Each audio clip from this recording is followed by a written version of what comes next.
Academy of Singapore Teachers. So previously I taught for 5 years, teaching English and literature at a secondary school. So if at any point I make any teacher jokes, I beg your pardon in advance.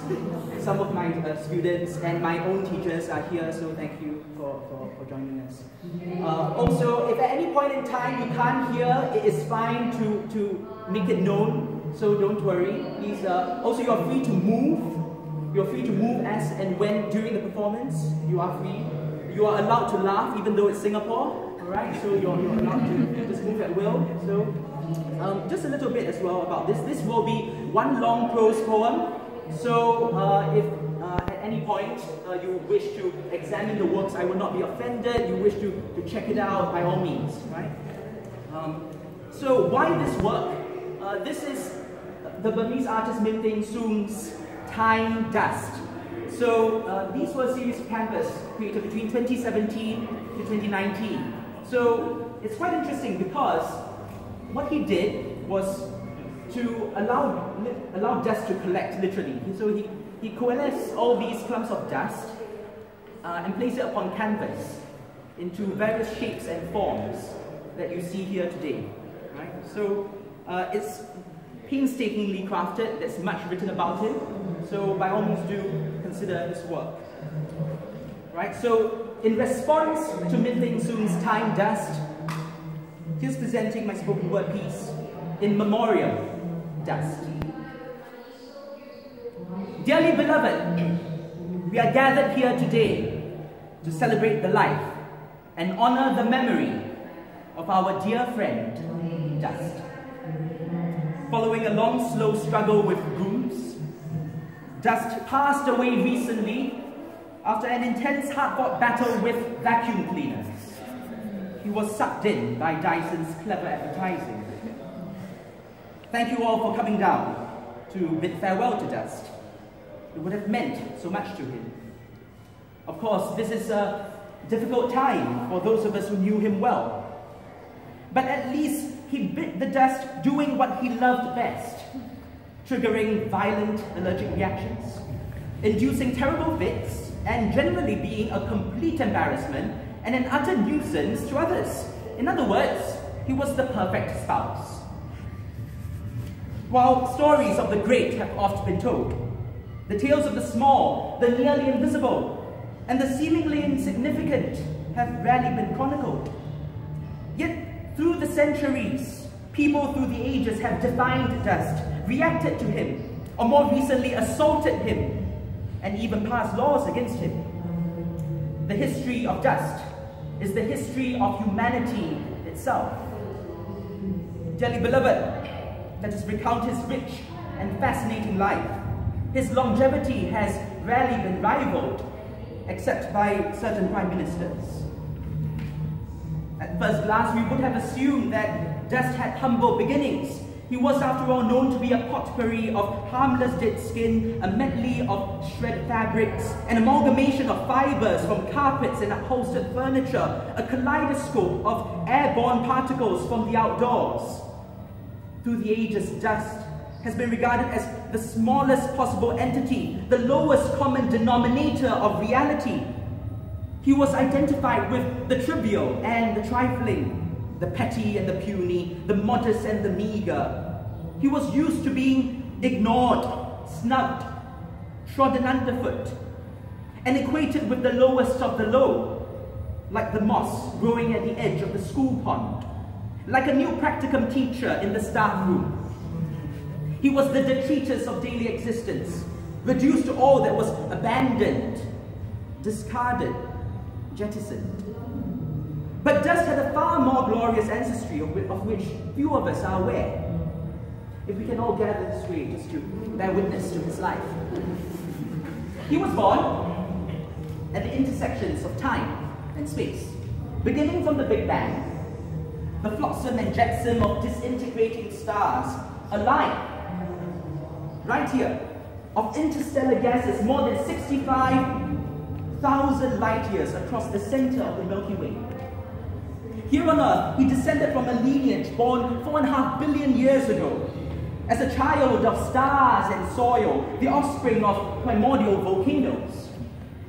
Though engendered by an explosive and steamy liaison between his mother earth and his father sky, Dust always managed to keep cool under pressure.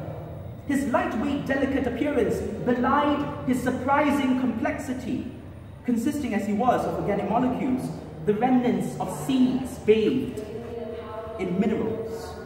For millions of years, he drifted on sunbeams and danced on pollen. He toured planets and hitched rides on meteors and asteroids. He climbed the fur of saber-toothed tigers, wolves, lawyers, and other beasts. Dust could not claim the splendor of light, the elegance of air, the groundedness of soil, or the mutability of water. But he loved them all so much that he conjoined himself to them all. His finely textured surfaces protected plants against the scourge of cold and insects. If we can see right here, his refracting power offered us glorious red sunsets, pastel blue skies, with all their rich array of vibrant colors. His dalliance with clouds gave birth to raindrops, which is to say he was more romantic and more reliable than the average husband. But like the average husband, one thing about Dust was that he never could make up his mind about what he wanted to be and where he wanted to go. So, as a lover of travel, he never could remain stationary for long, for he went wherever his fickle-minded companion, Wind, bid him to go. He soared above the highest mountains and wandered over the widest oceans. He roamed the busy streets, right here. He visited the humblest huts and graced the grandest palaces. He would routinely envelop the rooftops of buildings with tons of his fine debris, while venturing abroad in faraway, dangerous lands like Ishun. His storms of fury could reach terrifying speeds of almost 100 kilometers an hour. He was infinitely adaptable, filling the furthest recesses of space and permeating the tiniest of crevices. He was patient, quiet, and liked to gather around the most neglected of spaces, cupboards, drawers, television screens, the homework of the average teenager, the heads of certain world leaders. The list goes on. Dust never used to live in obscurity. Just centuries ago, he would have been the subject of serious scholarly study by medieval alchemists and Renaissance artists in both the East and the West. He was seen as the mysterious source of all life, arising from the inanimate minuscule through the wonders of spontaneous generation. He filled the snuff bottles of mandarins. He was believed to embody the essence of things. It was forbidden to sweep dust out of the front door, because it might sweep away the luck of the family. Instead, dust had to be swept inwards and carried out with care and dignity, so no harm would befall the household. In many ways, dust resembled his good friend, darkness, marking the nebulous territory between the seen and the unseen, between the concrete and the insubstantial. Everywhere before the 19th century, he was accepted and occasionally embraced as a constant companion of humanity, indeed a fundamental condition of everyday life. He was as certain as death in taxes or generous government packages in a general election year. In his quest for meaning and stability, it was no surprise that later in life, as you can see right here, Dust found religion. Or rather, religion found him. The ancient Hebrews were particularly attracted to him. King Solomon, in the book of Ecclesiastes, tells us, all go unto one place, all out of the dust, and all turn into dust again. Even Jesus refers to him when extolling the virtues of humility. In the book of Matthew, we are told, and whosoever shall not receive you, nor hear your words, when ye depart out of that house or city, shake off the dust of your feet. Dust served loyally as a generous host for the divine imagination. Genesis tells us that God formed man of the dust of the ground, and later he formed woman, which proves that even God kept getting better with practice. But what God composes Man exposes and disposes.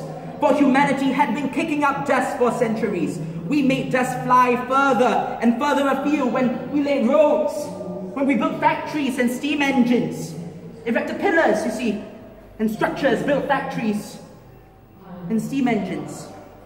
We made dust a part of all our industries. Belched from bulldozers and dynamite, spewed from glass and steel. We made dust emerge from industrial plants that transformed city skylines. Dust was our loyal servant, furnishing chalk for drawing, clay for cosmetics, peat for bricks, powders for desiccation, pigmentation, stimulation, titillation. But later, in a dramatic turnaround, in a bout of vicious ingratitude, we jolted dust. With the invention of the microscope, we magnified all of his faults. We beheld the mote that was in dust's eyes and considered not the beam that was in our own eyes.